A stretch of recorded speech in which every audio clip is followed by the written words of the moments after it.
নমস্কার বন্ধুরা, আগের পার্ট পর্যন্ত আমরা অর্থাৎ এই গ্যাসের আচরণের দুটো পার্ট অলরেডি আপলোড হয়ে গেছে। এটা হচ্ছে তৃতীয় পার্ট, থার্ড পার্ট, এবং এই থার্ড পার্টে আমি নিয়ে আলোচনা করব যা যা জিনিসগুলো আমাদের পার্ট 1 এবং পার্ট 2 তে আমি আলোচনা করে উঠতে পারিনি সেই সমস্ত বিষয়গুলো। যেমন দেখো, ফার্স্ট পার্টে আমি কি আলোচনা করেছিলাম বয়েলের সূত্র নিয়ে, সেকেন্ড পার্টে আমি কি আলোচনা করেছিলাম চার্লসের সূত্র নিয়ে, এছাড়াও কিছু ডেফিনেশন কিছু কোয়েশ্চেন নিয়ে আমি আলোচনা করেছিলাম যেগুলো ফার্স্ট পার্ট এবং সেকেন্ড পার্টে আমাদেরকে আলোচনা করা হয়ে গেছে।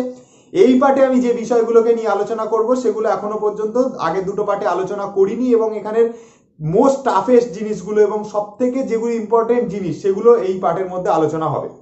দেখো, এখানে যে জিনিসগুলো আমাদেরকে বুঝতে হবে সেটা হচ্ছে, যারা এই পার্টটা দেখছো তাদেরকে অবশ্যই ফার্স্ট পার্ট এবং সেকেন্ড পার্টের ভিডিও দেখে আসতে হবে। যদি না দেখো তার আমি লিঙ্কটা আমি ভিডিও ডেসক্রিপশনে দিয়ে দেবো, তো ওটাতে ক্লিক করে তোমরা ফার্স্ট পার্ট এবং সেকেন্ড পার্ট দেখে আসবে। কেন এই পার্টগুলো ইম্পর্টেন্ট বোঝবার জন্য, কারণ এই পার্টে আমরা যে সমস্ত জিনিসের কনসেপ্টগুলো আমরা ক্লিয়ার করব সেগুলো আগের দুটো পার্টের ভিডিওর ওপরই কিন্তু বেস করে তৈরি। ঠিক আছে, তো এই পার্ট দেখার পর যাদের ক্ষেত্রে আর এর মান বার করা, পিভি ইকুয়াল টু এনআরটি সমীকরণ প্রতিষ্ঠা করা, বা আগে আদর্শ গ্যাসের অবস্থার সমীকরণ প্রতিষ্ঠা করা, চার্লস আর বয়েলের কম্বিনেশন সমীকরণ তৈরি করা, অ্যাভোগাড্রোর ল, যা যা যত রকমের ইম্পর্টেন্ট কোয়েশ্চেন এই চ্যাপ্টার থেকে হয়ে থাকে সমস্ত কিছু এই পার্টের ভিডিও দেখার পরে একদম তোমাদের কাছে একদম ধোঁয়াশা সমস্ত কিছু ক্লিয়ার হয়ে যাবে, আমি এটুকু তোমাদেরকে গ্যারেন্টি দিয়ে বলে দিতে পারি। ঠিক আছে, তো দেখো এইখানে আর কোনো কথা বাড়াবো না, ভিডিওটাকে স্টার্ট করে দিয়েছি, যখন মেন জায়গায় ফিরে আসি।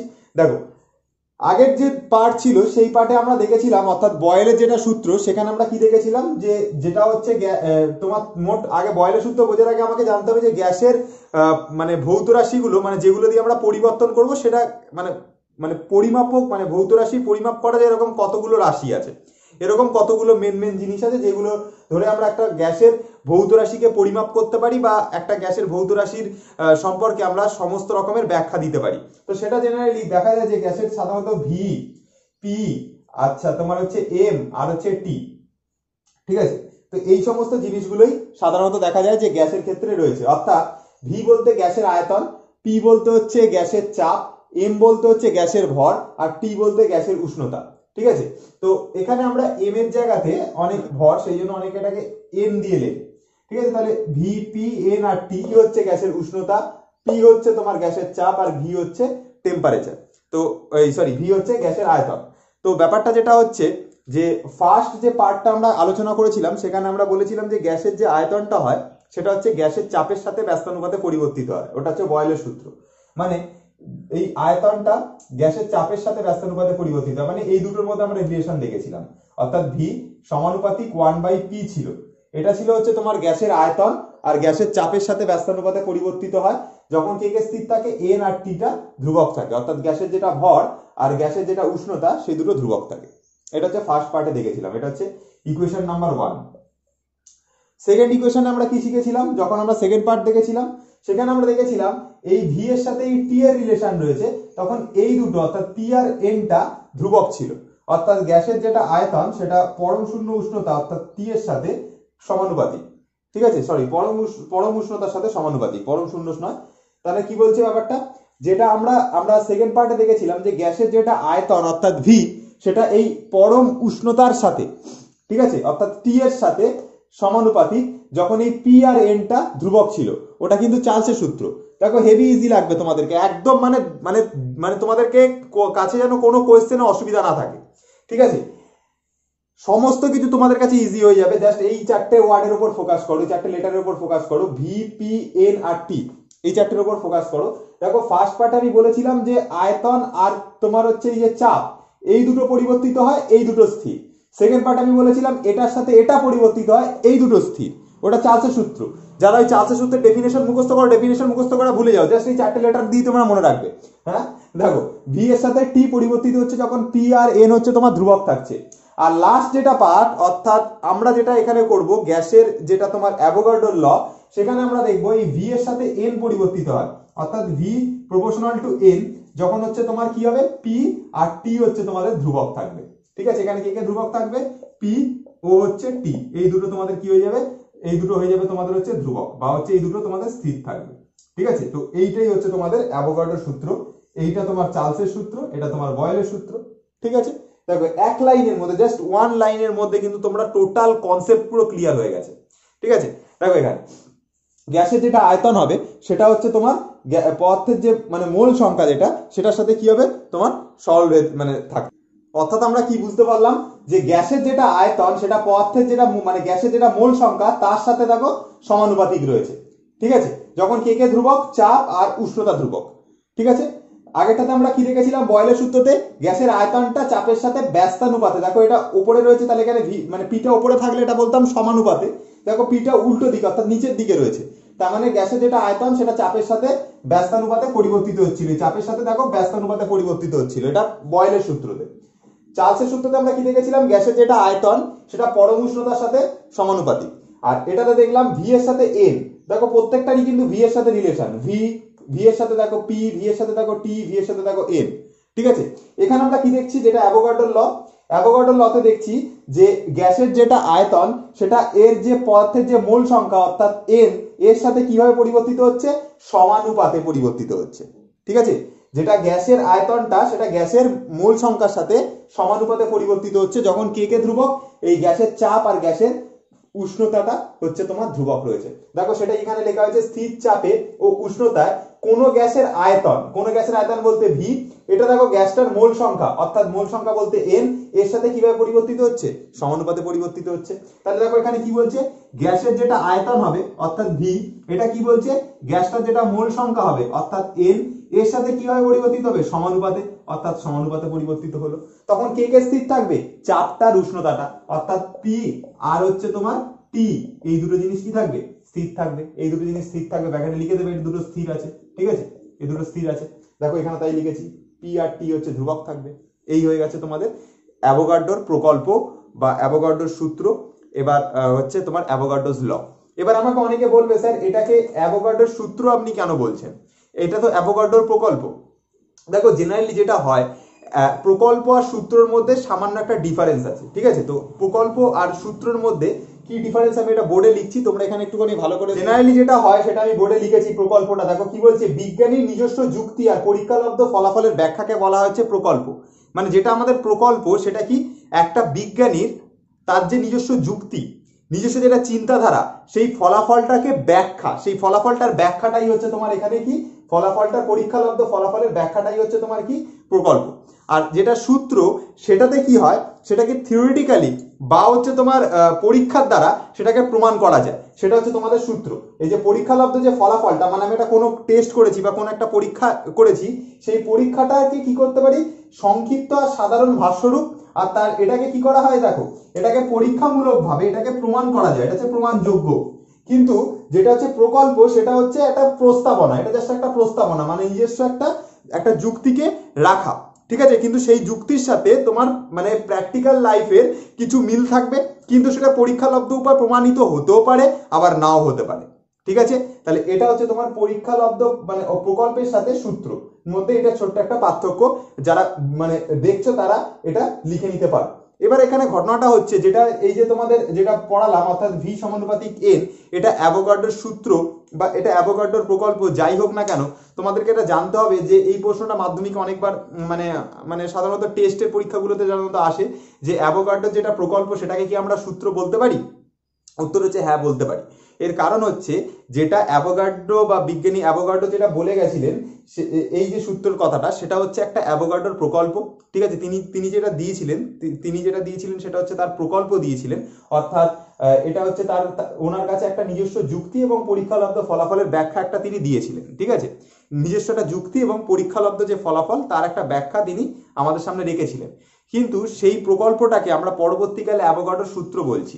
কেন বলছি, কারণ ওই যে প্রকল্পটা তিনি রেখেছিলেন ওটা হয়তো পরীক্ষামূলকভাবে প্রমাণ করা যাচ্ছে না, কিন্তু ওর ওপর বেস করে তোমার হচ্ছে গেলুসাকের গ্যাস আয়তন সূত্র আর ডাল্টনের যে সূত্র, সেই দুটো সূত্রকে প্রুফ করা যায়। ঠিক আছে, মানে এই অ্যাভোগাড্রোর সূত্রের উপর বেস করে। ঠিক আছে, ওই জন্য ওই মানে প্রকল্পটাকে আমরা অ্যাভোগাড্রোর সূত্র বলে আলোচনা করে থাকি। ঠিক আছে, যদিও এটা অনেক বিতর্কমূলক বিষয়, সাধারণত এই বিষয়ের উপর কোয়েশ্চেন আসে না।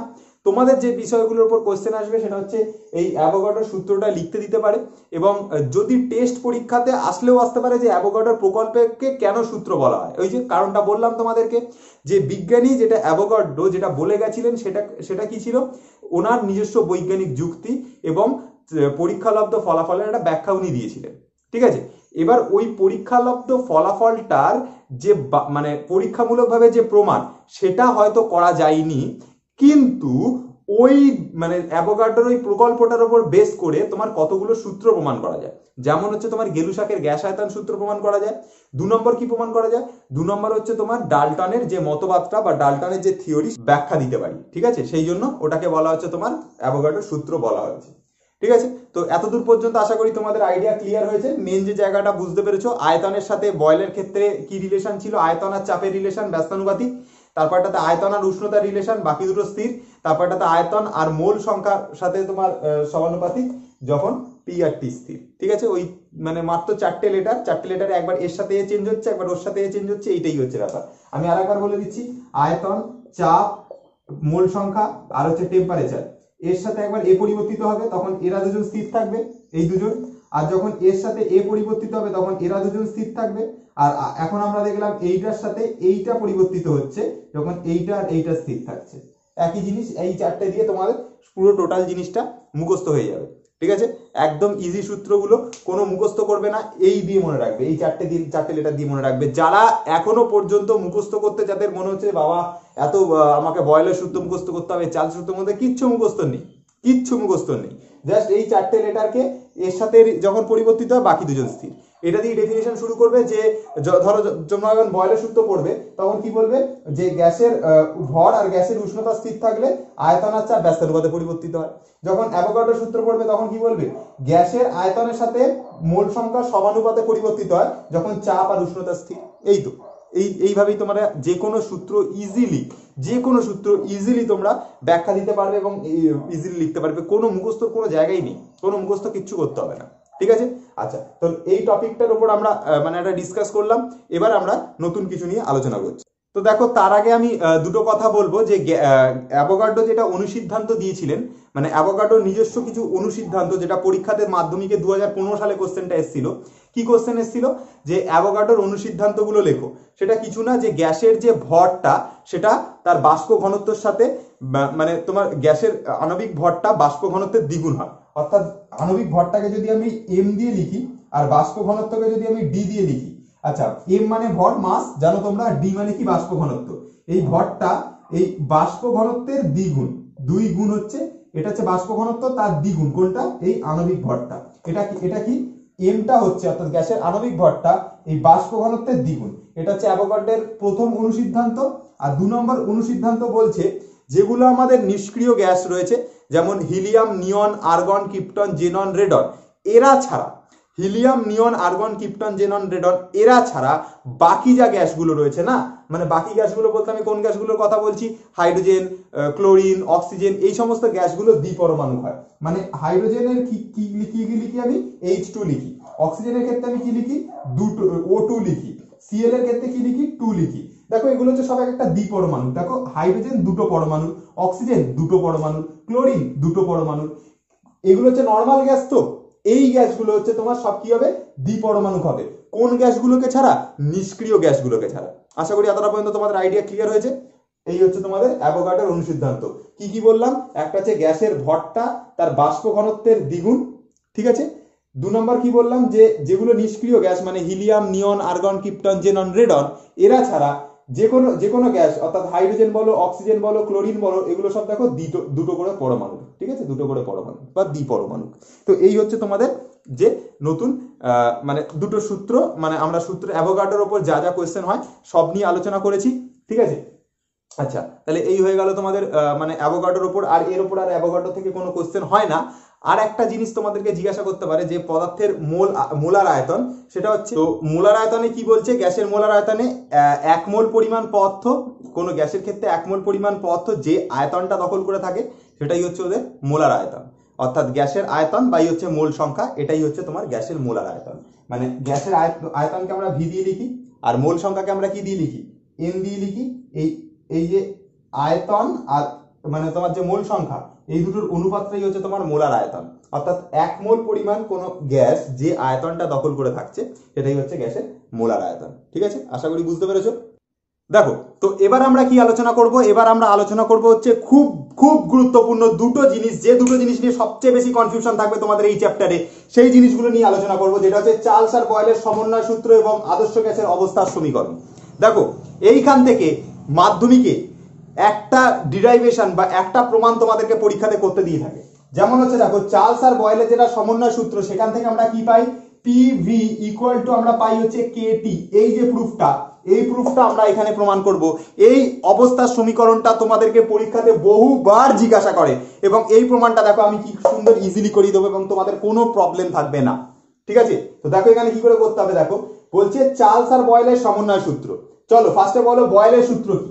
বয়েলের সূত্র আমরা কি জানি, বয়েলের সূত্র আমরা জানি গ্যাসের যেটা আয়তন হয় সেটা কি হয়, চাপের সাথে ব্যস্তানুপাতে পরিবর্তিত হয়। ওই জন্য দেখো আয়তনটাকে চাপের সাথে কিভাবে রেখেছি, ব্যস্তানুপাতে রেখেছি। দেখো আয়তন উপরে রয়েছে, কারণ উপরে কেন বলছি, নিচে কিছু নেই মানে 1 আছে, আর এটা দেখো এই পিটা দেখো নিচের দিকে, তার মানে আয়তনের সাথে চাপটা কিভাবে পরিবর্তিত হচ্ছে, ব্যস্তানুপাতে পরিবর্তিত হচ্ছে। ঠিক আছে, এটা আমি এখন সরিয়ে দিলাম। তাহলে গ্যাসের যেটা আয়তন সেটা চাপের সাথে ব্যস্তানুপাতে পরিবর্তিত হচ্ছে, এটা হচ্ছে বয়েলের সূত্র। আর চার্লসের সূত্রের ক্ষেত্রে কি বলছে, গ্যাসের যেটা আয়তন সেটা চাপের সাথে তোমার উষ্ণতার সাথে, চার্লসের সূত্রটা কি বলছে, গ্যাসের যেটা আয়তন হবে সেটা উষ্ণতার সাথে সমানুপাতে পরিবর্তিত হয়। ঠিক আছে, গ্যাসের যেটা আয়তন সেটা পরম উষ্ণতার সাথে কিভাবে পরিবর্তিত হচ্ছে, উষ্ণতার সাথে সমানুপাতে পরিবর্তিত হচ্ছে। বোঝা গেছে। তো দেখো এটা হচ্ছে আমাদের কিসের সূত্র, এটা বয়েলের। ঠিক আছে, এটা বয়েলের, আর এটা কার, এটা হচ্ছে তোমার চার্লসের। ঠিক আছে, কি বললাম, উপরেরটা বয়েলের আর এটা হচ্ছে তোমার চার্লসের। তো এটা হচ্ছে তোমার ফার্স্ট সূত্র, এটা হচ্ছে তোমার সেকেন্ড সূত্র। এবার দুটোকে কম্বাইন করব, করার পরে আমি বয়েল আর চার্লসের সমন্বয় সূত্র পাবো। তা দেখো কম্বাইন যদি করি, এর বাঁ হাতে ভি আছে, এরও বাঁ হাতে ভি আছে, তাহলে একটা ভি লিখলাম, এর এখানে প্রপোর্শনাল টু সাইন আছে, এখানেও প্রপোর্শনাল টু সাইন আছে, তাহলে আমি ওইটা লিখলাম। এর উপরে দেখো 1/p আছে, তাহলে আমি 1/p লিখলাম, আর এর এখানে দেখো টি আছে, তাহলে ডট দিয়ে টি লিখলাম, অসুবিধা নেই কারোর। তাহলে দেখো এখানে টি এর সাথে 1/p গুণ হচ্ছে, তাহলে দেখো এখানে কি লিখতে পারি, এই সমানুপাতিক চিহ্ন বা যেটা হচ্ছে তোমার ভেদের যে চিহ্নটা, সেটা আমি যদি তুলে দিই, তোমরা যারা আমার ভেদের ভিডিও দেখে নিয়েছো তোমাদের ম্যাথমেটিক্সে, সেইখানে তোমরা দেখবে এই ভেদের চিহ্নটা যদি আমরা তুলি, তাহলে ভি ভেদের চিহ্ন তুললে কি আসে, একটা জিনিস আসে ইকুয়াল টু আসে, তার সাথে কে আসে, মানে ইকুয়াল টু আর কে, কেটা কি, এটা হচ্ছে ধ্রুবক, পাশে লিখে দেবে কে হচ্ছে ধ্রুবক, আমি লিখলাম না। ঠিক আছে, তাহলে সমানুপাতিক চিহ্ন বা এই যদি সাইনটা যদি তুলি, তাহলে এখানে ইকুয়াল টু আর কে আসলো, এখানে দেখো তাহলে কি থাকছে, ডট দিয়ে 1/p, ডট দিয়ে হচ্ছে টি। তাহলে দেখো এবার কি হচ্ছে তোমার, দেখো এইখানে পিটা নিচে রয়েছে, এটা এসে ভি এর সাথে গুণ হবে, তাহলে কি হবে, পি এর সাথে ভি গুণ হলে পি ভি হয়ে যাবে, আর এখানে কে আর টি পড়ে থাকবে, তাহলে ইকুয়াল টু কে আর টি। এই যে দেখো, এই দেখো প্রুফ হয়ে গেল। তাহলে কি হলো, পিভি ইকুয়াল টু কেটি, এটাই হচ্ছে চার্লস আর বয়েলের সমন্বয় সূত্র। ঠিক আছে, পিভি ইকুয়াল টু কেটি, এটা হচ্ছে তোমার চার্লস আর বয়েলের সমন্বয় সূত্র। এইটা ধরে কিন্তু তোমাকে পরীক্ষার হলে ব্যাপক কোয়েশ্চেন আসে। তাহলে আমরা কি দেখলাম, পিভি ইকুয়াল টু কেটি, এই প্রমাণটা কিন্তু পরীক্ষাতে অনেকবার করতে দিয়েছে। সুতরাং তোমরা নিশ্চয়ই বুঝতে পেরেছো, আশা করি হেভি ইজি লেগেছে তোমাদের।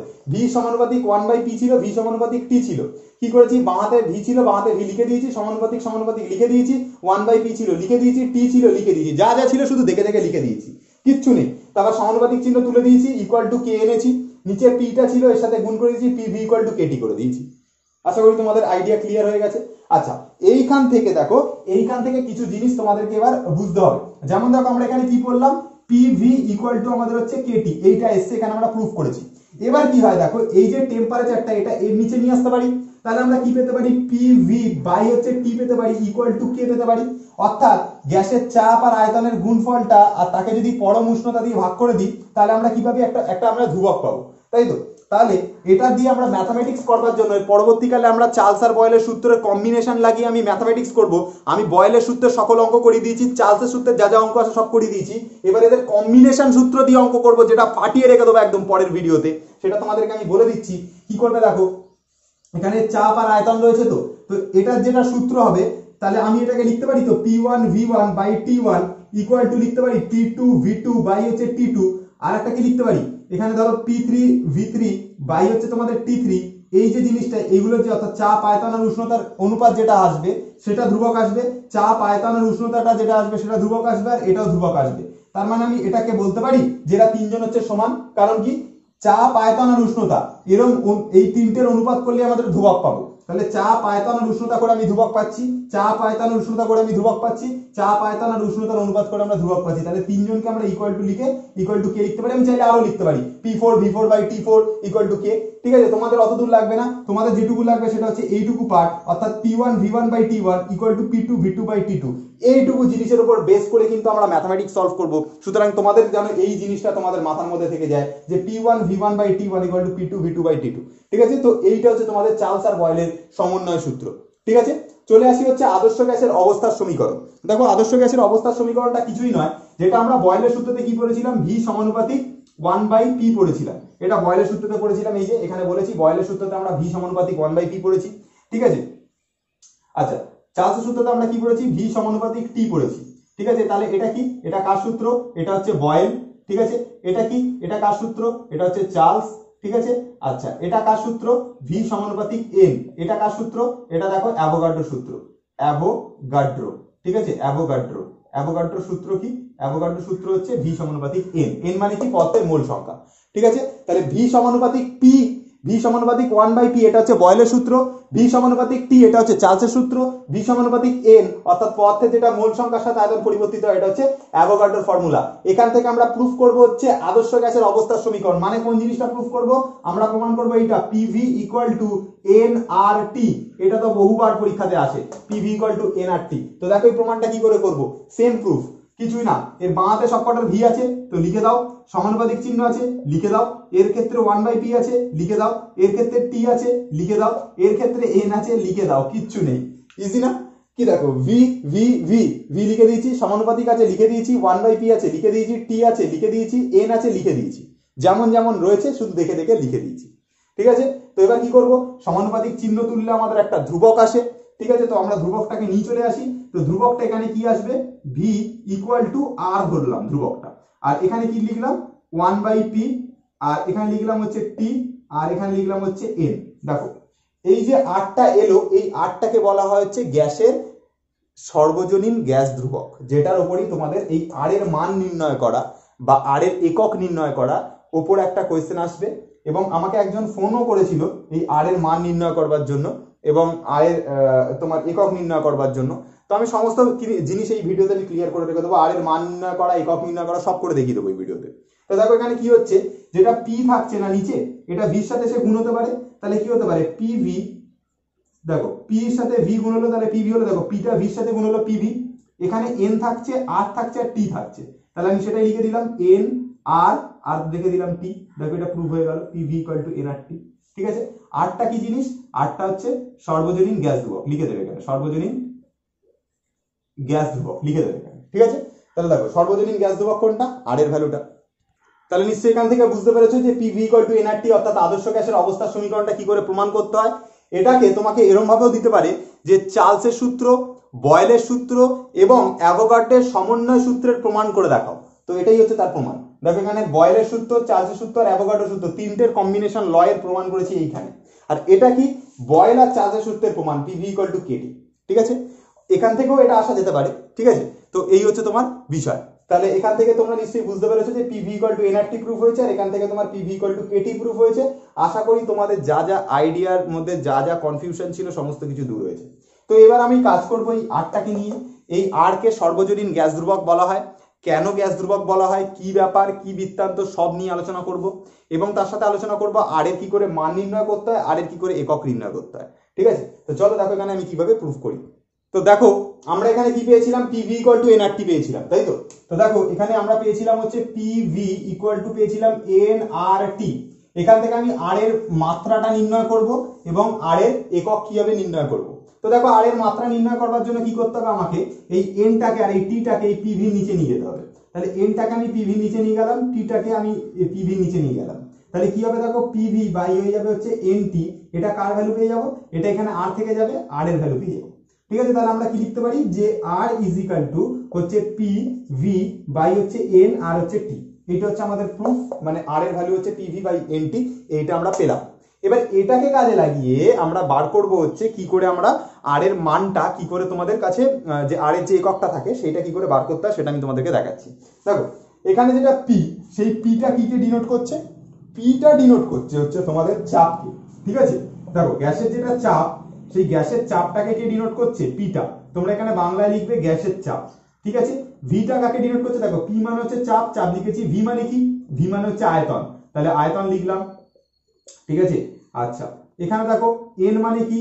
এন মানে হচ্ছে পদার্থের পরিমাণ, ঠিক আছে, পদার্থের পরিমাণ, ঠিক আছে, পদার্থের পরিমাণ, ঠিক আছে। দেখো এটা বুঝেছো কিনা দেখো, পদার্থের পরিমাণ। টি মানে কি? টি মানে হচ্ছে তোমাদের উষ্ণতা, ঠিক আছে। তাহলে বোঝা গেল জিনিসটা। দেখো যা যা যেটার ভ্যালু সেটা আমি লিখে দিয়েছি। পি মানে হচ্ছে গ্যাসের চাপ লিখে দিয়েছি, ভি মানে হচ্ছে আয়তন লিখে দিয়েছি, এন মানে হচ্ছে পদার্থের পরিমাণ লিখে দিয়েছি, টি মানে হচ্ছে উষ্ণতা লিখে দিয়েছি। এবার কি করবো দেখো, চাপ যেটা, চাপ মানে কি? চাপ মানে হচ্ছে তোমার, চাপ মানে হচ্ছে দেখো, চাপ মানে আমরা এই ইকুয়েশনটা জানি, বল বাই হচ্ছে আমাদের কি? ক্ষেত্রফল, ঠিক আছে। এইটা আমরা জানি যে চাপ মানে হচ্ছে কি? চাপ মানে হচ্ছে বল বাই ক্ষেত্রফল হয়, এটা আমরা জানি, এবং এটা আমরা ক্লাস 9এও শিখেছি যে চাপ মানে হচ্ছে বল বাই ক্ষেত্রফল, ঠিক আছে, ইকুয়েশন এটা। আচ্ছা এখানে যেটা ক্ষেত্রফল আছে, সেই ক্ষেত্রফলকে আমরা চাইলে লিখতে পারি যে বলটাকে বলই রাখলাম, আর এই ক্ষেত্রফলকে আমরা চাইলে লিখতে পারি যে এটা হচ্ছে তোমার বাহু, তার হচ্ছে তোমার স্কোয়ার, ঠিক আছে। বল এটা লিখতে পারি কি পারি? আমরা একটা কাজ করতে পারি, বাহু না লিখে তোমাদের বোঝার জন্য আমি লিখে দিচ্ছি হচ্ছে তোমার দৈর্ঘ্য, দৈর্ঘ্য তার মাত্রা, দৈর্ঘ্য তার মাত্রা, দৈর্ঘ্য তার স্কোয়ার। দেখো এটা লিখতে পারি কিনা, দেখো বলটাকে আমি বল লিখেছি, ক্ষেত্রফলটাকে আমি লিখছি দৈর্ঘ্য তার স্কোয়ার, এটা কিন্তু লেখা যায়। এর কারণ কি? মনে করো আমরা বর্গক্ষেত্র দিয়ে তোমাদেরকে বোঝাচ্ছি বোঝার সুবিধার জন্য। তাহলে ধরো এটা হচ্ছে তোমাদের বর্গক্ষেত্র, তো বর্গক্ষেত্রের ক্ষেত্রে কি হবে? এটাও দৈর্ঘ্য, এটাও দৈর্ঘ্যকে ডিনোট করছে, তাহলে দুটো দৈর্ঘ্যের গুণকেই তো আমরা দৈর্ঘ্য স্কোয়ার বলি, আর এটাই তো আমরা ক্ষেত্রফল বলি। যে বর্গক্ষেত্রের ক্ষেত্রে যদি আমরা ক্ষেত্রফল বার করতে চাই কি করি? তার বাহুর যে কোনো একটা বাহুর স্কোয়ার করে দিই, বা আমি দৈর্ঘ্যর সাথে দৈর্ঘ্যকে গুণ করি, তাহলে আমরা ক্ষেত্রফলের জায়গায় লিখতে পারি দৈর্ঘ্য তার স্কোয়ার, ঠিক আছে। যেমন দেখো আমরা যখন ক্ষেত্রফল বার করি তখন ওটা আমরা কি এককে বার করি? মিটার স্কোয়ার এককে বার করি, তাই তো, বা বর্গ সেমি, বর্গ মিটার, এটাই তো লেখা থাকে অঙ্কের বইতে, যে যখন চোঙের ক্ষেত্রফল বার করো বা হচ্ছে তোমার অন্য কিছু শঙ্কুর ক্ষেত্রফল বার করো, তখন আমরা কি লিখি? বর্গ মিটার, বা হচ্ছে তোমরা বর্গ সেন্টিমিটার লেখো। বর্গ কথাটার মানে কি? যেটা হচ্ছে দৈর্ঘ্য বা যেটা হচ্ছে তোমার বাহু, তার আমরা স্কোয়ার বলছি। তাহলে আমরা কি বলছি? যে ক্ষেত্রফল মানে হচ্ছে দৈর্ঘ্য তার স্কোয়ার। ঠিক একই রকম ভাবে যেখানে আমাদের আয়তন থাকবে সেখানে আমরা কি লিখতে পারি বলো? সেখানে আয়তন লিখতে পারি দৈর্ঘ্য, তার মাথায় কি লিখতে পারি বলো তো? দৈর্ঘ্যের মাথায় লিখতে পারি হচ্ছে আমরা কিউব লিখতে পারি, ঠিক আছে, এটা জানো? দেখো দৈর্ঘ্যের মাথায় কিউব লিখতে পারি। ওই জন্যই দেখবে যেখানে আমরা মানে তোমার কোনো কিছু যদি আয়তন বার করতে বলে সেখানে আমরা ঘন সেমি বলি, বা হচ্ছে মিটার কিউব বলি। কেন বলি? কারণ হচ্ছে যেটা আমাদের দৈর্ঘ্য দেওয়া থাকবে তার আমরা কিউব করছি, তাহলে দৈর্ঘ্যের একক হয় মিটার, তার আমরা কিউব করি, ওই জন্য আয়তনের ক্ষেত্রে আমরা কি বলি? মিটার কিউব বলি। বোঝা গেল জিনিসটা? আচ্ছা তাহলে দেখো এই যে চাপ যেটা, সেটাকে আমরা চাইলে লিখতে পারি কি? বল বাই লিখতে পারি হচ্ছে ক্ষেত্রফল, ঠিক আছে, বল বাই হচ্ছে ক্ষেত্রফল। আচ্ছা আপাতত আয়তনটাকে আয়তনই রাখলাম, ঠিক আছে। আর এখানে আমি কি করলাম? এই পদার্থের পরিমাণ যেরকম আছে, পদার্থের পরিমাণটা আমি লিখে দিলাম, পদার্থের পরিমাণ, ঠিক আছে। আর তারপরে কি করলাম দেখো, তারপরে দেখো এখানে যেরকম উষ্ণতা রয়েছে সেরকম উষ্ণতাটাকে আমি লিখে দিলাম। বলো এতটা পর্যন্ত কারোর বুঝতে নিশ্চয়ই প্রবলেম কোনো হয়নি? যে চাপকে আমরা বল বাই ক্ষেত্রফল লিখতে পারি, এটা ক্লাস 9 এর ইকুয়েশন। যে একক ক্ষেত্রফলের উপর প্রযুক্ত বলকে তোমাকে কি বলা হয়? চাপ বলা হয়, এটা তোমরা ডেফিনেশন থেকেই জানো। তাহলে বল বাই ক্ষেত্রফল লিখলাম, আয়তনটাকে আমরা আপাতত আয়তন লিখলাম, পদার্থের পরিমাণ লিখলাম, উষ্ণতাটাকে উষ্ণতা লিখলাম। তো তোমরা জানবে যে ক্ষেত্রফল মানে কি হয়? দৈর্ঘ্য তার স্কোয়ার, আর যেটা হচ্ছে তোমার আয়তন সেটা কি হয়? দৈর্ঘ্য তার কিউব হয়, ঠিক আছে। তাহলে আমরা ক্ষেত্রফলের জায়গায় কি লিখবো? দৈর্ঘ্য তার স্কোয়ার লিখবো, আর আয়তনের জায়গায় কি লিখবো? আমরা লিখবো হচ্ছে দৈর্ঘ্য তার কিউব লিখবো, ঠিক আছে। তো দেখো এখানে আমরা তাই করছি। আর এর ভ্যালুটা আমরা কি পেয়েছি? বল, বলকে আমরা বল দিয়ে লিখছি আপাতত, ঠিক আছে। ক্ষেত্রফল মানে কি? দেখো ক্ষেত্রফল মানে হচ্ছে তোমাদের হচ্ছে দৈর্ঘ্য তার স্কোয়ার, তাহলে এখানে লিখলাম দৈর্ঘ্য তার হচ্ছে স্কোয়ার। এখানে দেখো আয়তন মানে কি? আয়তন মানে হচ্ছে দৈর্ঘ্য তার কিউব, তাহলে এখানে লিখলাম দৈর্ঘ্য তার হচ্ছে কিউব লিখলাম, ঠিক আছে। তারপরে কি লিখবো? পদার্থের পরিমাণ, পদার্থের পরিমাণটাকে আমরা চাইলে লিখতে পারি হচ্ছে মোল, মোল লিখতে পারি, কারণ পদার্থের পরিমাণের একক কি? মোল, যেটা আমরা এসআই ইউনিট, যেটা আমরা ফার্স্ট চ্যাপ্টারে পড়েছিলাম ক্লাস 9-এ, যে 7টা যে এসআই ইউনিট ছিল সেখানে আমরা পদার্থের পরিমাণের এককটা দেখেছিলাম যেটা হচ্ছে মোল, এবং উষ্ণতাটাকে কি দিয়ে লেখা হয়, উষ্ণতাকে লেখা হচ্ছে কেলভিন দিয়ে, কারণ আমরা সবকিছু এসআই তে বার করছি এবং এখানে তোমার উষ্ণতাটা কি হলো, কেলভিন হলো। ঠিক আছে, আচ্ছা দেখো এখানে আর এখানে দেখো দৈর্ঘ্যের মাথায় স্কোয়ার আছে, এখানে দেখো দৈর্ঘ্যের মাথায় কিউব আছে, তাহলে আমি যদি দৈর্ঘ্যের স্কোয়ারটাকে কেটে দিই এখান থেকে, তাহলে দৈর্ঘ্যের মাথায় একটা দৈর্ঘ্য পড়ে থাকবে এখানে, বলো এটা বুঝলে কিনা, একটা দৈর্ঘ্য পড়ে থাকবে কিনা, দৈর্ঘ্যের স্কোয়ার আছে এখানে, দৈর্ঘ্যের কিউব আছে, দৈর্ঘ্যের স্কোয়ারটা কেটে দিচ্ছি তাহলে একটা দৈর্ঘ্য পড়ে থাকবে।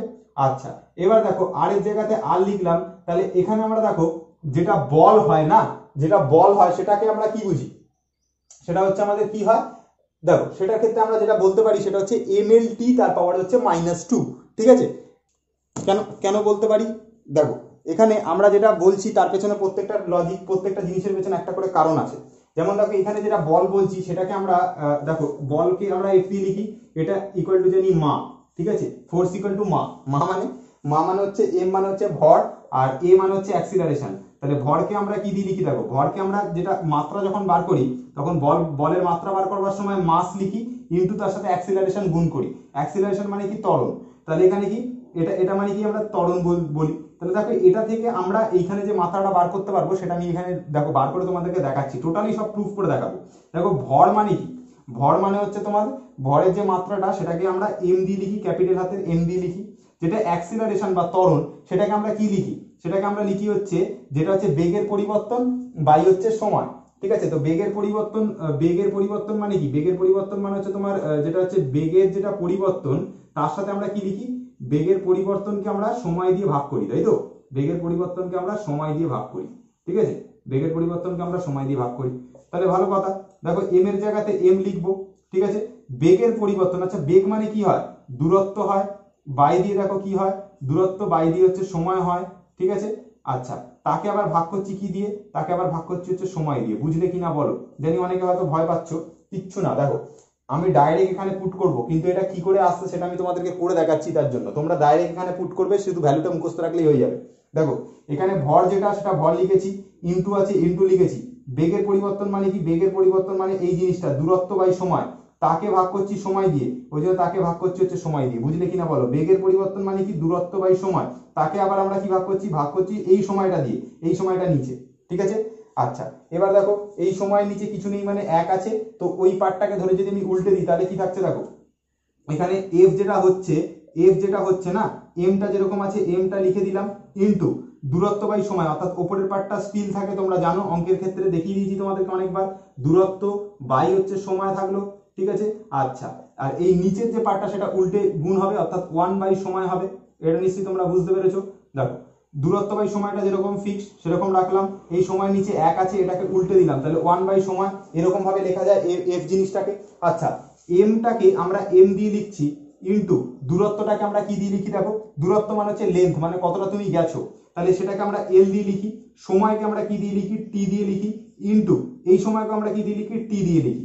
ঠিক আছে, তো দেখো এখানে কি হচ্ছে, এই টি আর এই টি গুণ হয়ে টি স্কোয়ার হয়ে যাবে নিচে, আর উপরে এন এল থাকবে, তাই তো। তাহলে আমি যদি এখান থেকে চেঞ্জ করে নিই জিনিসটাকে, তাহলে দেখো কি পাবো, তাহলে আমরা যেটা পাবো সেটা হচ্ছে দেখো এফ এর ভ্যালু যেরকম আছে থাকলো, এমটা যেরকম আছে রাখলাম, ইনটু নিচে দেখো টি স্কোয়ার হচ্ছে আর উপরে হচ্ছে এল, তাহলে এল বাই টি স্কোয়ার হচ্ছে, বলো এটা বুঝলে কিনা, এল এর সাথে একের গুণ মানে এল, নিচে হচ্ছে টি আর টি গুণের টি স্কোয়ার। এবার এই টি স্কোয়ারটা যখন উপরে ওঠে, দেখো টি এর পাশে দেখো স্কোয়ারের এখানে কিছু নেই মানে প্লাস আছে, এটা যখনই উপরে উঠবে এটা কি হয়ে যাবে, এম তো থাকবে এখানে, ইনটু এল থাকবে, আর এখানে টিটা যখনই উপরে উঠবে টি এর পাওয়ারে -2 হয়ে যাবে, এটা নিশ্চয়ই তোমরা জানো যে যেখানে যেটা স্কোয়ার থাকে সেটা উপরে উঠলে কি হবে, টি এর পাওয়ারে -2 হয়ে যাবে। তাহলে ফোর্সের যেটা ডাইরেক্ট মাত্রা হচ্ছে সেটা হচ্ছে এম এল টি তার পাওয়ারে -2। ঠিক আছে, তোমরা যদি এত ডিরাইভেশন প্রুফ করতে না পারো, জাস্ট এই ওয়ার্ডটা মাথায় রাখো, ফোর্সের মাত্রা সেটা হচ্ছে এম এল টি তার পাওয়ারে -2। সবাই মাথায় রাখতে পারবে যারা ক্লাস 9 এর বেসিক সায়েন্সটা তাদের ক্লিয়ার আছে, যাদের নেই তাদের ক্ষেত্রে আমি জাস্ট বলবো যে তোমাদের এত কিছু লাগবে না, তোমরা force equal to M L T তার পাওয়ারে -2 এইটুকু পার্ট শুধু মাথায় রাখো তাহলেই হয়ে যাবে। তাহলে এখানে দেখো বলের যেটা জায়গায়, যে ফোর্স মানে বল, ঠিক আছে, তাহলে বলের জায়গাতে আমরা কি লিখতে পারি, এম এল টি তার পাওয়ারে লিখতে পারি -2, অসুবিধা নেই নিশ্চয়ই। এখানে দৈর্ঘ্য রয়েছে, দৈর্ঘ্যকে আমরা কি দিয়ে লিখতে পারি, দৈর্ঘ্য মানে হচ্ছে লেন্থ, তাহলে ওটাকে আমরা এল দিয়ে লিখতে পারি। ঠিক আছে, যেটা বাই চিহ্ন আছে বাই চিহ্ন দিলাম, মোল যেটা আছে এখানে মোল লিখলাম এম ও এল, তারপরে দেখো ডট দিয়ে কে আছে কে লিখলাম, অসুবিধা নেই আদ্রা পর্যন্ত নিশ্চয়ই কারো। এবার আমরা কি করব, এই নিচের দিকটা মুছে দেবো, কারণ কি এই দিকটা মুছে না দিলে আমরা করতে পারবো না।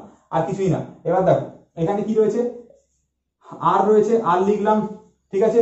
আর যদি লিখে দিই তারপরে কি হচ্ছে দেখো, এবার তো বাচ্চাদের জিনিস হয়ে গেছে, আর কিছুই নেই, সবাই পারবে করতে, কিছুই নেই। দেখো এমটা যেরকম আছে লিখলাম, এল আর এল গুণ হলে এল স্কোয়ার লিখলাম, টির পাওয়ারে -2 আছে লিখলাম। দেখো নিচের মোলটা ওপরে যখনই উঠবে মোলের পাওয়ারে কি হয়ে যাবে -1, কেটা যখনই ওপরে উঠবে কে এর পাওয়ারে কি হয়ে যাবে -1। কেন হয় আমি তোমাদেরকে বলে দিচ্ছি।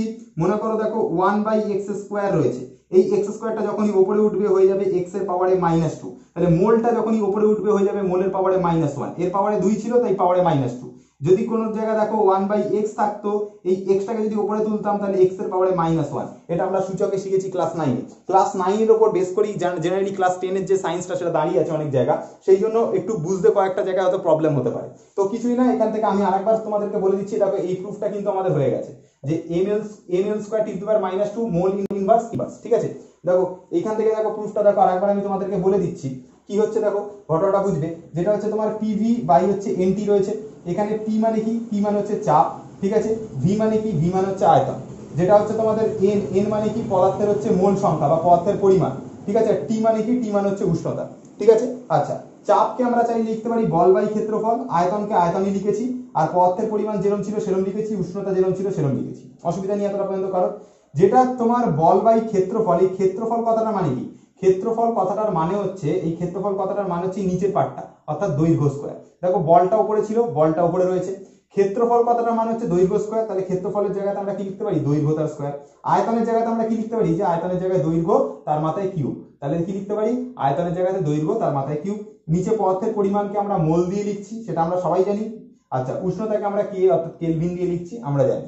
এবার দেখো যেটা দৈর্ঘ্য, এখানে দুটো দৈর্ঘ্যের গুণ ছিল, এখানে তিনটে দৈর্ঘ্যের গুণ, এইটার সাথে এটা কেটে যাচ্ছে, একটা দৈর্ঘ্য পড়ে থাকছে, কারণ দৈর্ঘ্যের স্কোয়ার আর এখানে কিউব রয়েছে, কেটে গিয়ে একটা দৈর্ঘ্য পড়ে থাকছে। তাহলে বল আর দৈর্ঘ্য গুণ হচ্ছে, ঠিক আছে। তাহলে বল আর দৈর্ঘ্য গুণ হচ্ছে, আর নিচে মোল আর কে আছে। আচ্ছা আমাকে একটা কথা বলো, যেটা হচ্ছে তোমার বল, সেটার ইকুয়েশন আমরা কি বার করে নিয়েছি, একটু আগে দেখিয়েছি। বল মানে আমরা কি বুঝি, বল মানে আমরা এইটা বুঝি, এম এল টি তার পাওয়ারে -2, ঠিক আছে। দৈর্ঘ্য মানে আমরা কি বুঝি, এল বুঝি। মোলকে আমরা মোল দিয়ে লিখছি, কে কে আমরা কে দিয়ে লিখছি। এবার উপরে যদি তুলি তাহলে দেখো এম এল টি তার পাওয়ারে -2 থাকছে আর এল থাকছে, কিন্তু এখানে দেখো এই এলটা আর এই এলটা গুণ হচ্ছে, হলে এল এর মাথায় স্কোয়ার হচ্ছে, এম থাকছে এখানে, আর টি এর পাওয়ারে -2 হচ্ছে। এই মোলটা যখনই উপরে উঠবে মোলের মাথায় -1, কে এর মাথায় -1। তো এটাই হয়ে যাচ্ছে তোমাদের আর এর মাত্রা।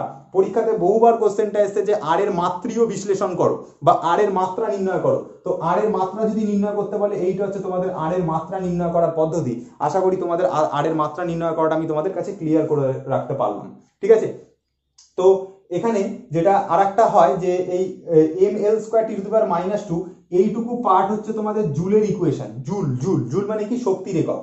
জানবে যে এইটুকু যে পার্টটা, এইটুকু পার্টটা মানে আমরা কি বুঝি, এইটুকু পার্ট মানে আমরা বুঝি হচ্ছে শক্তি, ঠিক আছে। তো শক্তিকে আমরা কোন ইউনিট দিয়ে ডিনোট করি, সাধারণত এসআই তে জুল ইউনিট দিয়ে ডিনোট করি। তার পাশে যেরকম মোল ইনভার্স আছে বসিয়ে দাও, কে যেরকম ইনভার্স আছে বসিয়ে দাও। দেখো আমরা এইটুকু পার্ট অর্থাৎ ml² টি এর পাওয়ারে -2, এটা মানে আমরা বুঝি হচ্ছে শক্তি, ঠিক আছে, শক্তির ইকুয়েশন, ঠিক আছে। কারণ কি, শক্তির ক্ষেত্রে আমরা এটা বলতে আমরা কি বুঝি, ml² টি-2, এটা বলতে আমরা শক্তি বুঝি, ঠিক আছে। কারণ কি, আমরা দেখো আমরা ক্লাস 9 এ শিখেছিলাম যে যেটা হচ্ছে আমাদের কাজ করার সামর্থ্যকে আমরা কি বলে থাকি, শক্তি বলে থাকি, ঠিক আছে। এবং কাজ করার সামর্থ্যকে যে আমরা শক্তি বলি, তার ইকুয়েশন কি, তার ইকুয়েশন হচ্ছে এইটা, এই যে কাজ করার সামর্থ্যের যে তোমার ml² টি-2, এটা হচ্ছে ওর মাত্রা হয়, শক্তির মাত্রা হচ্ছে এইটা। তাহলে আমি এইটুকু পার্টকে আমরা শক্তি বলে বলছি, কারণ শক্তির মাত্রাই হচ্ছে এইটুকু পার্ট, ঠিক আছে। তাহলে এটাকে দেখো, শক্তিকে আবার যদি আমরা এসআই তে ডিনোট করি তাহলে জুল, মোল ইনভার্স, কে ইনভার্স, এইভাবে লেখা যেতে পারে। তাহলে আমরা যখনই আর এর মাত্রা বার করব, তো আমরা এইখানে বার করে ছেড়ে দেবো, যেটাই হচ্ছে আমাদের আর এর মাত্রা। যদি আমাদেরকে আর এর একক বার করতে দেয় তাহলে আমরা এইটা লিখবো, আর এর একক হচ্ছে এটা, জুল, মোল ইনভার্স, কে ইনভার্স, ঠিক আছে। আশা করি বোঝা গেছে। যদি এবার তোমরা এটা আমরা কিসে বার করলাম, এসআই তে বার করলাম, এসআই তে। কিন্তু যদি তোমাদেরকে এসআই তে বার না করে যদি তোমাদেরকে বলা হয় যে এটাকে তোমরা সিজিএস এ বার করো, তাহলে জুলের জায়গায় কিছুই হবে না, জাস্ট আর্গ কথাটা আসবে, আর্গ, মোল ইনভার্স, কে ইনভার্স, ঠিক আছে, ঠিক আছে, কিছুই না। তাহলে তোমরা ফার্স্টে মাত্রা বার করবে, করে বলবে এইটুকু পার্ট শক্তি। তাহলে শক্তি মানে কি বুঝি আমরা, শক্তির একক হচ্ছে জুল, আর এটা মোল ইনভার্স, এটা কে ইনভার্স, এটা এসআই তে বেরোলো, এসআই তে একক। যদি তোমাদেরকে বলে সিজিএস একক কত, তখন কি হবে, জুলের জায়গাতে আমরা আর্গ লিখবো, কারণ আমরা জানি যে শক্তির যেটা একক হয় সেটা সিজিএস এ যেটা হয় সেটা হচ্ছে আর্গ হয়। তারপরে মোল ইনভার্স কে ইনভার্স যেরকম থাকবে সেরকম অ্যাজ ইট ইজ ধরে লিখে দেবে, আর কিছু এখান থেকে পড়ার মতো তোমাদের নেই। ঠিক আছে, তাহলে যত রকমের ইকুয়েশন এখান থেকে হয় সব আমি বার করে দেখালাম, আর এর মাত্রা নির্ণয় করলাম, আর এর একক নির্ণয় করলাম, আর এর সবকিছু নির্ণয় করে আমি দেখালাম যে আর এর একক আর মানে এসআই তে সিজিএস এ দুটোতেই একক আমি তোমাদেরকে দেখিয়েছি, আর এর মাত্রা বার করা দেখিয়েছি। তোমরা এত পর্যন্ত মাত্রা করবে, তাহলে শক্তি লিখবে, মোল ইনভার্স কে ইনভার্স লিখে তারপর এর জায়গাতে এককটা যেটা লিখে দেবে। যেমন শক্তির পার্টের একক হচ্ছে জুল, মোল ইনভার্স মানে মোল ইনভার্সই থাকবে, কেলভিন ইনভার্স মানে কেলভিন ইনভার্সই থাকবে। তাহলে এটা হচ্ছে তোমাদের এসআই তে একক, এটা হচ্ছে তোমাদের সিজিএস এ একক, আর আমাদের এখান থেকে বলার কিছু নেই। এবার আমরা এই আর এরই মান নির্ণয় করব, আর এর মান নির্ণয় করে তোমাদেরকে দেখাবো। ঠিক আছে, চলো আর এর মান নির্ণয় করি। দেখো এখানে আর এর মান নির্ণয় করব কি করে, আর এর মান নির্ণয় হেভি ইজি সেম ওয়েতে করব। দেখো আমরা যেটা দেখে নিয়েছি পিভি ইকুয়াল টু হয় আমাদের এন আর টি, এই ইকুয়েশনটা আমরা প্রমাণ করতে দেখেছিলাম, এই ইকুয়েশনটা আমি প্রমাণও করেছিলাম তোমাদের সামনে একটু আগে। তো দেখো এখানে কি করব, আর এর যখনই মান নির্ণয় করব এই এনটাকে এর নিচে, টিটাকে এর নিচে নিয়ে চলে আসবো। আনলে কি হবে দেখো, পি ভি বাই হয়ে যাবে, এনটা যখনই এর নিচে চলে আসছে এন বসে গেল, টিটা যখনই এর নিচে চলে আসছে টি বসে গেল, আর এখানে আর যেরকম আছে বসে গেল। তাহলে এখানে আমি লিখতে পারি R is equal to P V by হচ্ছে এন টি। আশা করি এতটা পর্যন্ত তোমাদের কারোর বুঝতে অসুবিধা হয়নি। ঠিক আছে, আচ্ছা এই হয়ে গেল তোমাদের ভ্যালু।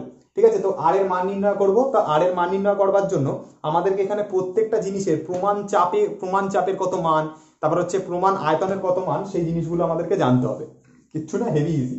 দেখো চাপকে আমরা প্রমাণ যেটা চাপের মান, যারা আমাদের নোটস কিনেছো তাদের নোটসে নিশ্চয়ই থাকবে যে এইটা হচ্ছে তোমাদের চাপের মানটা হচ্ছে 1.013 into 10 to the power 5 pascal. ঠিক আছে, এটা কোন পদ্ধতিতে, বা পাস্কেল বলতে পারো, রাস্কেল নয় কিন্তু। ঠিক আছে, বা হচ্ছে নিউটন পার, বা এটাকে আমরা কি দিয়ে লিখতে পারি, পাস্কেল লিখতে পারি, বা আমরা কি লিখতে পারি, বা লিখতে পারি হচ্ছে নিউটন পার মিটার স্কয়ার। ঠিক আছে, তো এটাকে আমরা কি লিখতে পারি, পাস্কেল লিখতে পারি বা নিউটন পার মিটার স্কয়ার, চাপের যেটা এসআই তে মান। ঠিক আছে, আচ্ছা যেটা ভি, সেই ভিটাকে আমরা কি লিখতে পারি, 22.4 লিটার লিখতে পারি। আর যদি এটা মিটার কিউবে কনভার্ট করে নিই তাহলে 22.4 তাকে আমরা 1000 দিয়ে ভাগ করব। ঠিক আছে, করলে আমরা কি পাবো, মিটার কিউব পাবো। দেখো আমরা জানি যে কোন একটা গ্যাসের যেটা তোমাদের যেটা আয়তন জানো, যেটা সেটা কি 22.4 লিটার, তো এটাকে মিটার কিউবে করবার জন্য এটাকে 1000 দিয়ে ভাগ করলাম। ঠিক আছে, তাহলে 22.4 কে 1000 দিয়ে ভাগ করে আমি কিসে নিয়ে চলে আসলাম, মিটার কিউবে নিয়ে চলে আসলাম। বোঝা গেল? তো দেখো এখানে এবার আর কিছুই নেই, 22.4 লিটারটাকে এরকম ভাবে রাখলাম। ঠিক আছে, তো চাইলে দেখো আমরা এই যে 1000 রয়েছে সেটাকে আমরা চাইলে কি লিখতে পারি, 22.4 লিখলাম, 1000 কে আমরা চাইলে 10 তার মাথায় কিউব লিখতে পারি। আর এই 10 এর কিউবটা যখনই উপরে উঠবে, তোমাদেরকে একটু আগে দেখিয়েছি 22.4 থাকবে, 10 এর কিউবটা যখনই উপরে উঠবে 10 এর মাথায় পাওয়ারে -3 হয়ে যাবে, আর তার পাশে যেরকম মিটারের মাথায় কিউব রয়েছে সেরকম থাকবে। তাহলে এটা ভি পেয়ে গেলাম। ঠিক আছে, ভি এটা, পি এটা।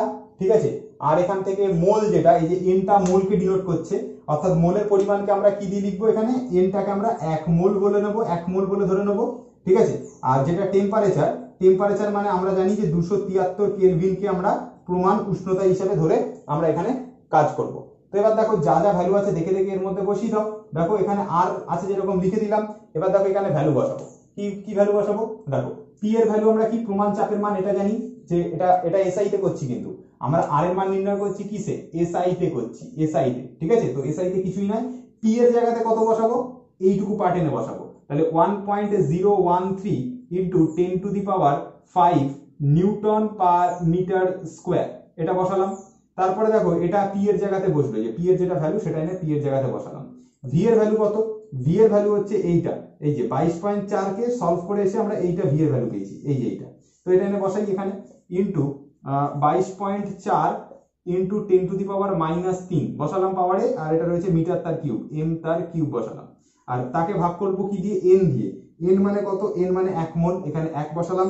টেম্পারেচার মানে 273 কেলভিন, তাহলে 273 বসালাম। এবার কি করব, এবার তো তোমরা এখানে গুণ টুন করে ক্যালকুলেট করে দেখবে, যেটা এটা আর এর যেটা ভ্যালু আসবে, পারলে ক্যালকুলেটরে করে দেখো, জাস্ট এখন পারবার জন্য, যেটা আসবে 8.314। ঠিক আছে, 314। ঠিক আছে, তো এই জিনিসটা তোমাদের আসবে হচ্ছে ভ্যালু। আর পাশে কি লিখতে হবে, পাশে একক লিখতে হবে। এককটা তোমাদেরকে বার করা আমি শিখিয়েছি, একক একটু আগে দেখিয়ে দিয়েছি যে আর এর একক কি কিসে বেরোয়, জুল, মোল ইনভার্স, কে ইনভার্স, এটা বেরোয়। তো এখানে জাস্ট চোখ বন্ধ করে জাস্ট এই জিনিসটা লিখে দাও, জুল, মোল ইনভার্স, কে ইনভার্স। ঠিক আছে, তাহলে এইটাই হয়ে গেল তোমাদের একক। তোমরা এইটুকু পার্ট, এই যে এইটুকু পার্টকে গুণ করবে, যেটা বেরোবে তার সাথে এইটা দিয়ে ভাগ করবে। করার পরে তোমাদের অ্যান্সার বেরোবে 8.314 joule mole inverse K inverse. এইটা তোমাদের আর এর মান, ঠিক আছে, কিছুই নয়। এটাকে কাটাকুটি গুনটুন করে তোমরা দেখবে যেটা বেরোবে সেটা হচ্ছে 8.314, আর দেখবে যেটা হচ্ছে আর এর যেটা একক সেটাকে আমরা কি লিখি, joule mole inverse K inverse. তাহলে এটা হয়ে গেল তোমাদের এসআই তে তোমাদের আর এর মান, ঠিক আছে। যদি তোমাদেরকে এসআই তে বার করে না বলে যদি তোমাদেরকে যদি বলে যে এটা সিজিএস এ বার করো, ব্যাপারটা কি থাকবে, সিজিএস এটা কিসে বার করলাম, এটা এসআই তে বার করলাম। সিজিএস এ বার করতে বললে কিছুই নয়, 8.314 থাকবে, এই জুলের জায়গাতে আমরা 10⁻7 দিয়ে গুণ করে এটাকে আর্ক বানিয়ে দেবো, ঠিক আছে। আর্ক, তারপরে যেরকম মোল ইনভার্স, তারপরে কি হবে, কে ইনভার্স হয়ে যাবে, ঠিক আছে। এটা কিসে বেরোবে, এটা আমাদের সিজিএস এ বেরোবে, সিজিএস এ বেরোবে, ঠিক আছে। তাহলে দেখো 8.314 10⁻7 erg mole inverse K inverse, এটা কিসে বেরোবে, এটা আমাদের সিজিএস পদ্ধতিতে মান বেরিয়ে যাবে, ঠিক আছে। তাহলে আর কিছু নিশ্চয়ই এখান থেকে বাকি নেই। দেখো সিজিএস এ মান বার করাও আমি দেখিয়ে দিয়েছি, এসআই তে মান বার করাও আমি দেখিয়ে দিয়েছি। আচ্ছা, এই আর এর মানটা যদি তোমাদেরকে লিটার পার অ্যাটমে বার করতে দিত তাহলে কি করতে, দেখো আমরা দেখতে পাচ্ছি যেটা আর ইজিক্যাল টু যেটা হবে না, আমরা কি জানি পিভি ইকুয়াল টু হচ্ছে এন আর টি। তো এখান থেকে আর বার করলে কি পাবো, আর বার করলে একটু আগে দেখিয়েছি পিভি বাই হচ্ছে এনটি পাচ্ছি। তাহলে দেখো এখানে আর এর ভ্যালু তাই লিখছি, পিভি বাই হচ্ছে এনটি লিখছি। তো যদি তোমাদেরকে এটা লিটার পার অ্যাটমে বার করতে দিত, মানে লিটার আর অ্যাটমে বার করতে দিত, তখন কি হতো, দেখো এখানে যেটা পি আছে, পির জায়গাতে আমরা লিখতাম হচ্ছে 1 ATM, ঠিক আছে। লিটার অ্যাটমে দিচ্ছে আমাদের, আমরা কিসে নির্ণয় করছি, লিটার এটিএম, এইটাতে নির্ণয় করছি, ঠিক আছে। তো এখানে দিলে কি করতাম, পি এর জায়গাতে চাপের জায়গাতে লিখতাম 1 ATM, ভি মানে আয়তন, মানে আমরা জানি 22.4 লিটার হয়। দেখো এইখানে এলটা লিখছি কারণ হচ্ছে এটা লিটারে বার করতে দিচ্ছে, এটাকে আমি 10⁻³ দিয়ে গুণ করব না আগেরটার মতো। কেন করব না, ওটা আমাদেরকে মিটার কিউবে বার করতে দিচ্ছিল, কিন্তু এটা আমাকে লিটারে বার করতে দিচ্ছে, আর আমরা জানি গ্যাসের আয়তন হয় 22.4 লিটার, তাই জন্য এটা 22.4 লিটার লিখছি। বাইরে দেখো এই এনটা তো এটা 1 থেকে যাবে, 1 মোল হয়ে যাবে, যেরকম আছে সেরকম থাকবে। টিটা মানে কি, টিটা মানে হচ্ছে তোমার টি মানে হচ্ছে উষ্ণতা, এবং উষ্ণতাকে লেখা হচ্ছে 273 কেলভিন দিয়ে, ঠিক আছে। তাহলে এবার তো কিছুই না, তুমি শুধুমাত্র 22.4 কে এই 273 দিয়ে কাটাকুটি, যেটা তোমরা আগের ক্ষেত্রে দেখে আসছো যে 0.082 এরকম একটা সামথিং ডিজিট আসবে, এইটাকে শুধু এইটুকু দিয়ে ভাগ করতে হবে। 1 তো কেটে গেছে বা 1 তো নেই এখান থেকে। এবার কি করবে, দেখো এখানে অ্যাটম আর লিটার আছে, তাহলে আগে আমি এই লিটারটাকে লিখছি, তারপরে আমি অ্যাটমটাকে লিখছি, অ্যাটমিক প্রেসার যেটা, তাকে দেখো মোলটা যখনই উপরে তুলবো এটার মাথায় কি চলে আসবে, মোলের মাথায় চলে আসবে ইনভার্স, কেটাকে যখনই উপরে তুলবো কে এর মাথায় কি চলে আসবে, ইনভার্স। তাহলে এই হয়ে গেল তোমাদের এল এটিএম এ বার করতে দিলে এইরকম ভাবে বার করবে। আশা করি আর কিছু তোমাদের বাকি নেই, ঠিক আছে। তো এবার যে জিনিসটা তোমাদের আর একটা জিনিস বলবো, এখানে আমরা আর একটা জিনিস নিয়ে আলোচনা করব, গ্যাসের যেটা ব্যাপন ক্রিয়া। গ্যাসের ব্যাপন ক্রিয়া তোমরা নিশ্চয়ই জানো যে ধর্মের জন্য পরস্পর রাসায়নিক বিক্রিয়া করে না, এরকম কতগুলো গ্যাস অভিকর্ষের বিরুদ্ধে পরস্পরের সঙ্গে স্বতঃস্ফূর্তভাবে মিশে যায়, তাকে বলা হয় গ্যাসের ব্যাপন ক্রিয়া। মানে মনে করো, ধরো তুমি বাড়ির মধ্যে কোথাও একটা ধূপকাঠি জ্বেলেছো, ঠিক আছে, কিন্তু দেখবে কিছুক্ষণ পরে বাড়ির যদি কোনো একটা কোনায় ধূপকাঠি জ্বালো না, কিছুক্ষণ পরে কি দেখতে হবে, ওই ধূপকাঠির গন্ধটা তুমি যেখানে বসে আছো সেখান পর্যন্ত তুমি পাচ্ছ। তাহলে যে ধূপের গন্ধটা যেটা সারা ঘরের মধ্যে পরস্পর মানে ছড়িয়ে গেল এবং বাতাসের মধ্যে থাকা গ্যাসগুলোর সাথে স্বতঃস্ফূর্তভাবে মিশে গেল, এটাকেই আমরা বলছি হচ্ছে গ্যাসের ব্যাপন ক্রিয়া। তো গ্যাসের মধ্যে এই ধর্মটা দেখা যায়, এবং তার সঙ্গে কি দেখা যায় যে গ্যাসের যেটা মানে তোমার গতিবেগ বা যেটা হচ্ছে তোমার স্পিড, সেটা হচ্ছে টেম্পারেচারের উপর নির্ভর করে। যদি আমরা গ্যাসের ক্ষেত্রে টেম্পারেচার বাড়াই তাহলে আমাদের কি হবে, গ্যাসের যে অণুগুলো, গ্যাসের মধ্যে থাকা যে অণুগুলো, সেগুলো আরো বেশি গতিশীল হবে, ঠিক আছে। যেমন তার জন্য আমি একটা এখানে ইকুয়েশন লিখে রেখেছি, C = 3RT/m। এটা যদিও ক্লাস 12 এর বা 11 এর কেমিস্ট্রিতে তোমাদের এখানে রয়েছে, তাও আমি এখানে লিখেছি। এখানে থেকে আমরা এটা পরিষ্কার বুঝতে পারছি, যেটা এই যে টেম্পারেচারটা, এটা এই যে তোমার সি এর সাথে, অর্থাৎ গ্যাসের যেটা বেগ, এটা মানে কি, এটা বেগকে ডিনোট করছে সিটা, ঠিক আছে। তো এই টেম্পারেচারটাকে যখনই আমি বাড়াবো আমার এখানে সিটাও কি হবে, বাড়বে, ঠিক আছে। টেম্পারেচার বাড়লে আমাদের সিও বাড়বে। যদি আমরা কোনো একটা পাত্র নিই, আর এই পাত্রের মধ্যে যদি এই পাত্রের মধ্যে মনে করো গ্যাস আছে, গ্যাসের এরকম অনুগুলো এরকম ভাবে রয়েছে, ঠিক আছে। তো আমি যদি এই যে পাত্রটাকে আমি যদি এখানে একটা কোনো বার্নার দিয়ে যদি আমি এখানে হিট করি, এই জিনিসটাকে যদি আমি হিট করলে কি হবে, এই যে অণুগুলো যেগুলো এরকম ভাবে এখানে এরকম ঘুরে বেড়াচ্ছে, সেগুলো স্পিড বেড়ে যাবে, সেগুলো এরকম জোরে পাত্রের দেয়ালের মধ্যে আঘাত করবে, জোরে পাত্রের দেয়ালে আঘাত করবে, এরকম ভাবে জোরে পাত্রের দেয়ালে আঘাত করতে থাকবে। তো এইটা হচ্ছে তোমাদের বেগ এর সাথে টেম্পারেচারের রিলেশন। যেহেতু টেম্পারেচার ওপর দিকে রয়েছে, দেখো টি এর সাথে সি দেখো সমানুপাতে রয়েছে, এটা উপর দিকে রয়েছে, এটা উপর দিকে রয়েছে, সমানুপাতে রয়েছে, তাহলে টি বাড়লে এখানে সিও বাড়বে। তাহলে গ্যাসের যেটা উষ্ণতা সেটা কি হচ্ছে, উষ্ণতা যদি বাড়াই তাহলে আমাদের গ্যাসের অণুগুলোর বেগ বাড়বে এবং পাত্রের দেওয়ালে জোরে জোরে আঘাত করবে। এটাই প্রমাণ করে যে গ্যাসের অণুগুলো হচ্ছে গতিশীল। ঠিক আছে, এইটা কিন্তু গ্যাসের গতিশীলতার সপক্ষে দুটি প্রমাণ লেখো, সেটার উপর দেয়। আর একটা কি, গ্যাসের ব্যাপন ক্রিয়া, যেটা বললাম তোমাদেরকে, বাড়ির কোথাও একটা ধূপকাঠি জ্বেলেছো, সেটা কিছুক্ষণ পরে সারা ঘরে গন্ধ পাচ্ছ, তার মানে কি গ্যাসের অণুগুলো গতিশীল, নাহলে যেখানে ধূপকাঠি জ্বেলেছিলে সেখানেই তো থাকতো, সেটা তো আর ছড়াতো না। নিশ্চয়ই অণুগুলো গতিশীল, তাই ওখান থেকে গতি লাভ করে ওখান থেকে অণুগুলো এক জায়গা থেকে অন্য জায়গায় যেতে পারে, গতিশীল বলেই ওখান থেকে স্থান পরিবর্তন করে তোমার কাছে আসছে, তোমার নাকে আসছে, তুমি সুগন্ধটা পাচ্ছ। ঠিক আছে, তাহলে এই হয়ে গেল তোমাদের হচ্ছে তোমার কি নাম হচ্ছে তোমাদের গ্যাসের গতিশীলতার সাপেক্ষে প্রমাণ। ঠিক আছে, এই এতটা পর্যন্ত তোমাদের ছিল। এবার আর একটা জিনিস লাস্ট বুঝবো, যেটা হচ্ছে গেলুসাকের গ্যাস আয়তন সূত্র। তারপর কিছু কোয়েশ্চেন নিয়ে আলোচনা করে দেবো, দিলেই আমাদের এখান থেকে চ্যাপ্টার টোটালি কমপ্লিট হয়ে যাবে। শুধু বাকি থেকে যাবে হচ্ছে অঙ্কগুলো, যে অঙ্কগুলো লাস্ট পার্টে আমরা আলোচনা করব, এবং তারপরে আমরা চ্যাপ্টারটাকে পুরোপুরি খতম করে দেবো। ঠিক আছে, তাহলে দেখো এখানে গেলুসাকের গ্যাস আয়তন সূত্র কি বলে। দেখো এখানে আমরা দুটো গ্যাসের মধ্যে বিক্রিয়া ঘটাচ্ছি, এটা কি বলছি, গেলুসাকের গ্যাস আয়তন সূত্র। তো এখানে দেখো আমরা দুটো গ্যাসের মধ্যে বিক্রিয়া ঘটাচ্ছি, সালফার ডাই অক্সাইড আর অক্সিজেন। বিক্রিয়া ঘটালে কি হবে, সালফার ট্রাই অক্সাইড উৎপন্ন হবে।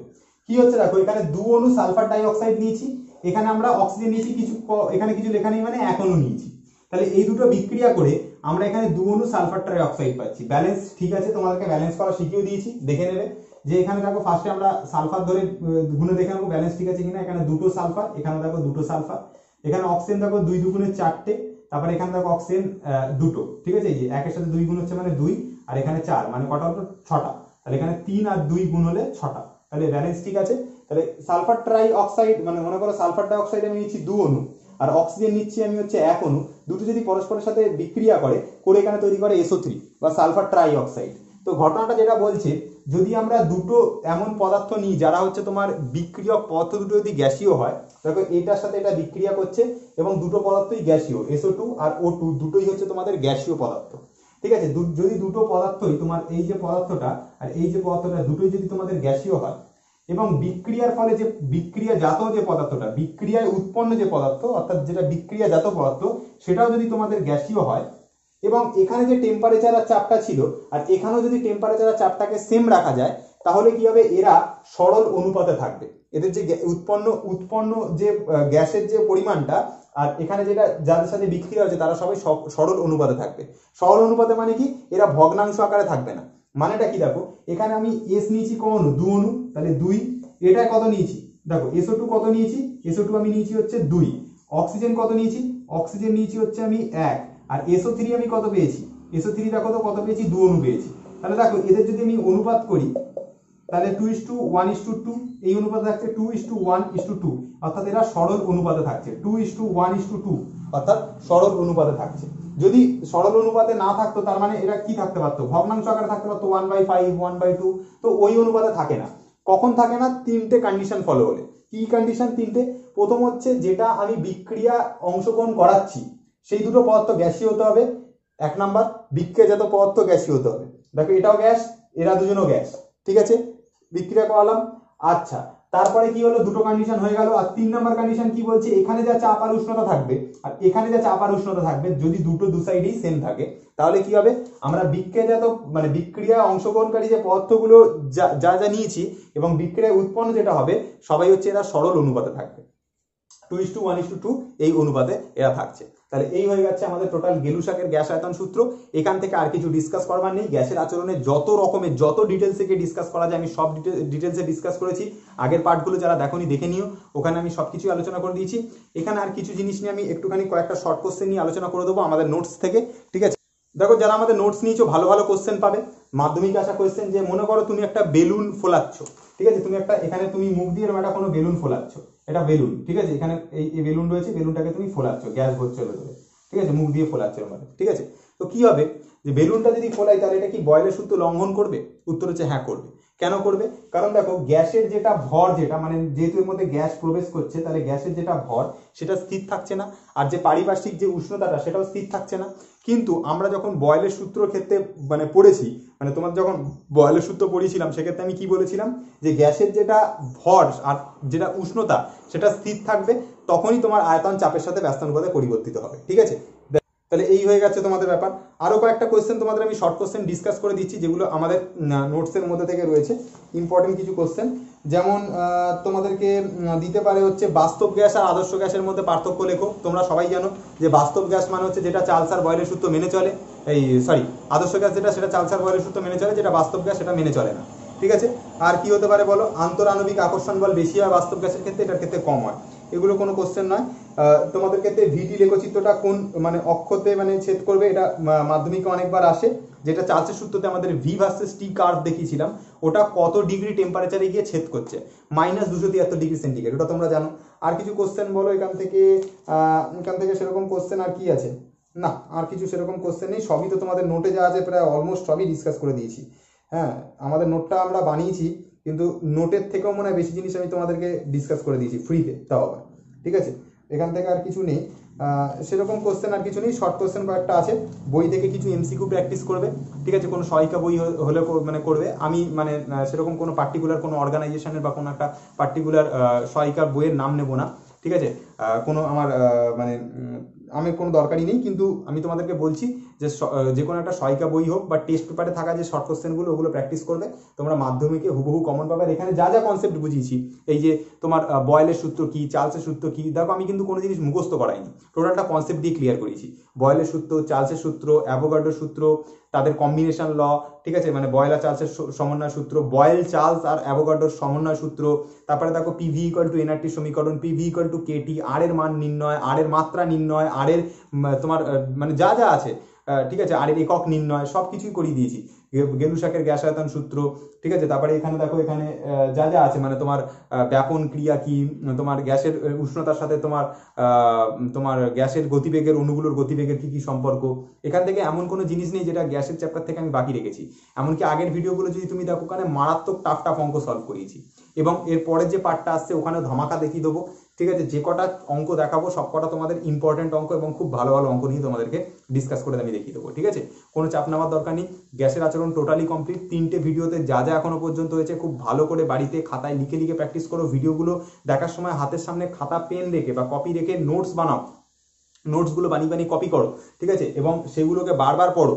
ঠিক আছে, এবং অঙ্কগুলো আমি যা যা অঙ্ক করেছি সেই ধরনের অঙ্কগুলো তো করবেই, তার সাথে টেস্ট পেপারের অঙ্ক এবং টেস্ট পেপারে যা যা কোশ্চেন আছে যাবতীয় সলভ করো। গ্যাসের আচরণ টোটালি আমি কমপ্লিট করেছি। শুধুমাত্র নেক্সট পার্টে ম্যাথ নিয়ে আলোচনা হবে। যদি কোনো কোশ্চেন কারোর কনফিউশন থেকে থাকে সেটা আমাদের কমেন্ট বক্সে জানাও, সেই কোশ্চেনটা নিয়ে আমি পরের পার্টে, লাস্ট পার্ট আমাদের ওটা হবে, ওখানে আমি ডিসকাস করে রেখে দেবো। ঠিক আছে, তো লাস্ট পার্টে আমি তোমাদের কারোর যা কনফিউশন আছে গ্যাসের আচরণের ওপর কোনো কোশ্চেন থাকলে সেটা এখানে ডিসকাস করো। এমন কোনো পার্ট যদি আমাদের ডিসকাস না করা হয়ে থাকে সেটা আমাদেরকে বলো। ঠিক আছে, তাহলে আমরা সেই জিনিসটা নেক্সট পার্টে আমরা আলোচনা করে দেবো। ঠিক আছে, আশা করি তোমরা বুঝতে পেরে গেছো। ঠিক আছে, তো নেক্সট পার্ট আসা পর্যন্ত ওয়েট করো। আর এই এখানেই শেষ।